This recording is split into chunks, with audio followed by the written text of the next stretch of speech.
Assalamualaikum warahmatullahi wabarakatuh. Perkenalkan, nama saya Kezia Zara Nabila dengan NIM 01A120025 dari kelas A.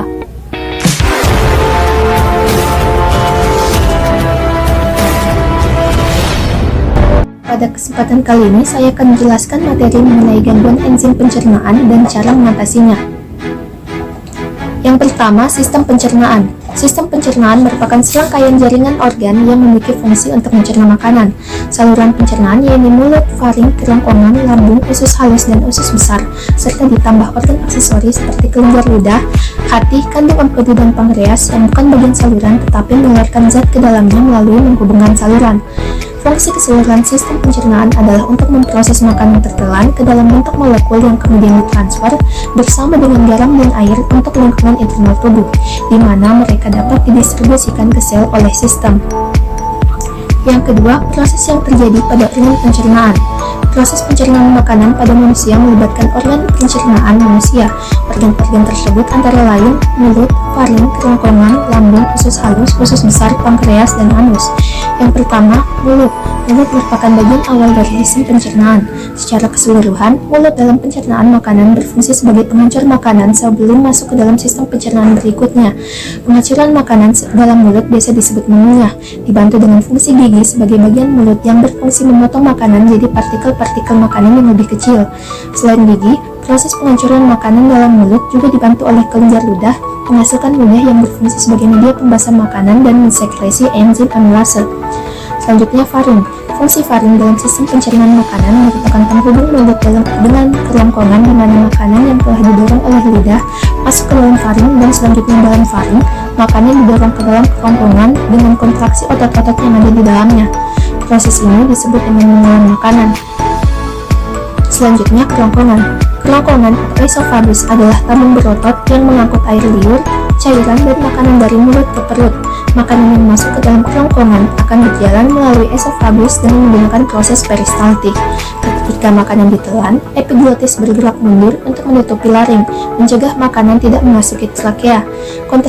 Kontraksi ritmis dari otot esofagus yang disebut peristaltis mendorong makanan ke bawah kerongkongan. Seiring dengan gerakan peristaltik tersebut, sfinkter esofagus bagian bawah rileks. Selanjutnya, lambung. Lambung atau ventriculus berupa suatu kantong berongga dan berotot. Fungsi lambung secara umum adalah untuk menyimpan, pelarutan, dan sebagian mencerna makromolekul dalam makanan dan untuk mengatur isi lambung ke dalam usus kecil.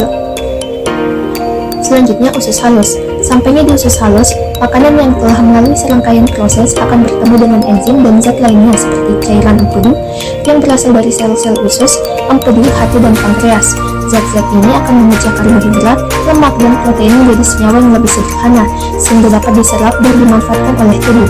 Nutrisi yang telah dipecah menjadi zat-zat yang lebih kecil ini kemudian meluncur ke junjut-junjut usus atau fili.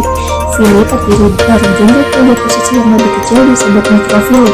Keduanya bisa meningkatkan luas permukaan usus halus sehingga penyerapan nutrisi lebih mudah dilakukan. Setelahnya, sisa-sisa makanan yang tidak diserap usus halus akan menuju usus besar untuk kemudian keluar melalui anus. Selanjutnya, pankreas memiliki dua fungsi yaitu endokrin dan eksorsin, tetapi hanya eksorsin yang berperan langsung dalam fungsi pencernaan. Bagian eksorsin pankreas mengeluarkan ion bikarbonat dan sejumlah enzim pencernaan. Yang terakhir, anus. Anus merupakan lubang tempat pembuangan feses dari tubuh. Sebelum dibuang lewat anus, feses ditampung terlebih dahulu pada bagian rektum. Apabila nantinya feses sudah siap dibuang, maka kontraksi otot sphincter rektum mengatur pembukaan dan penutupan anus. Yang ketiga, enzim pada organ pencernaan dan fungsinya. Enzim merupakan sekelompok protein yang mengatur dan menjalankan perubahan-perubahan kimia dalam sistem biologi. Enzim berfungsi sebagai katalisator, yaitu senyawa yang meningkatkan kecepatan reaksi kimia.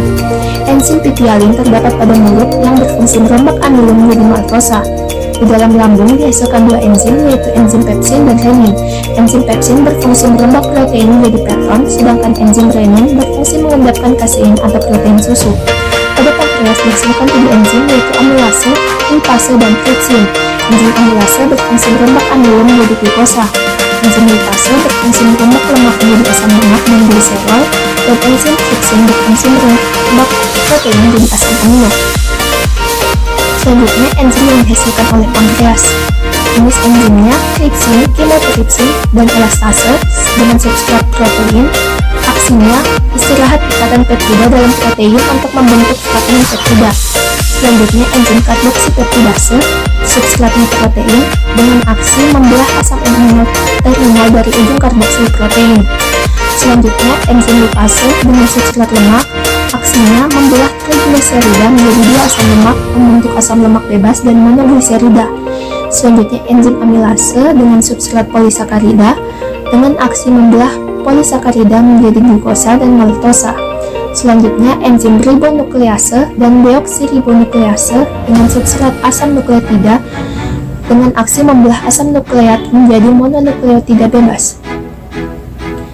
Yang keempat, penyakit terkait enzim pencernaan. Penyakit Gaucher merupakan penyakit keturunan yang dapat menyerang pria dan wanita disebabkan kurangnya enzim asid beta-glukosidase pada tubuh yang berfungsi untuk memecah substansi lemak pada tubuh. Pada umumnya, perut penderita menjadi besar karena limpa yang membesar. Gejala lainnya seperti rasa nyeri pada tulang dan sendi, cepat merasa letih, pendarahan, ataupun mudah memar. Penyakit ini dapat mempengaruhi kerja hati, paru, dan juga otak. Yang kelima, obat untuk mengatasi. Splenektomi yang digunakan untuk pengobatan penyakit Gaucher sekarang jarang digunakan. Terapi penggantian enzim merupakan pengobatan pilihan. Glukoserebrosidase diisolasi dari plasenta manusia atau serebase atau enzim yang direkayasa secara genetik atau serezim tersedia. Enzim ini diarahkan pada lisosom. Terapi yang lebih lazim digunakan adalah 15-60 unit enzim per kilogram per 4 minggu.